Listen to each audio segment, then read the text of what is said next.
వీక్షకులందరికీ నమస్కారం. ఆంధ్రప్రదేశ్కి మరో గేమ్ చేంజర్ ప్రాజెక్టు మంజూరైంది. ఏ దేశంలో అయితే మౌలిక సదుపాయాలు చక్కగా ఉంటాయో ఆ దేశంలో పెట్టుబడులు పోటెత్తాయి.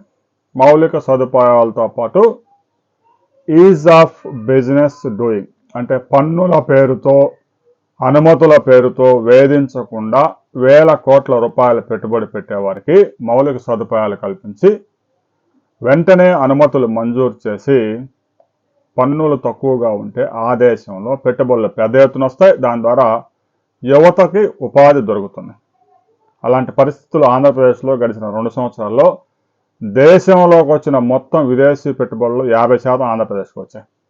దీంతో ఉత్తర దక్షిణ భారతదేశం మధ్య కనెక్టివిటీని మరింత పెంచేందుకు పశ్చిమ బెంగాల్లోని ఖరగ్పూర్ నుంచి కృష్ణా జిల్లాలోని ఆగిరిపల్లి వరకు 1107 కిలోమీటర్ల హై స్పీడ్ గ్రీన్ ఫీల్డ్ కారిడార్ని కేంద్ర ప్రభుత్వం మంజూరు చేసింది.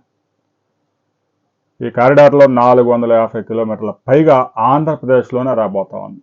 ఇప్పుడున్న హైవేని డెవలప్ చేయడం కాకుండా కొత్తగా ఒక హైవే రాబోతా ఉంది.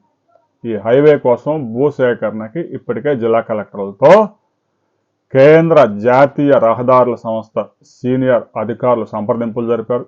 ఏ మండలాల్లో ఎంత భూమి కావాలి అనేది డిపిఆర్ కూడా సిద్ధం చేసేందుకు రెవెన్యూ అధికారుల సహకారం తీసుకుంటూ ఉన్నారు. ఈ ప్రాజెక్ట్ కనుక కంప్లీట్ అయితే ఆంధ్రప్రదేశ్ మౌలిక సదుపాయాల విషయంలో ఆంధ్రప్రదేశ్ ముఖ చిత్రం మారబోతా ఉంది. కొత్త పారిశ్రామిక కారిడార్లకే అవకాశం దొరకబోతా ఉంది. దీనికి సంబంధించి 12,000 కోట్ల రూపాయల ఈ ప్రాజెక్టు రాబోయే 2 సంవత్సరాల్లో పనులు ప్రారంభం కాబోతా ఉన్నాయి.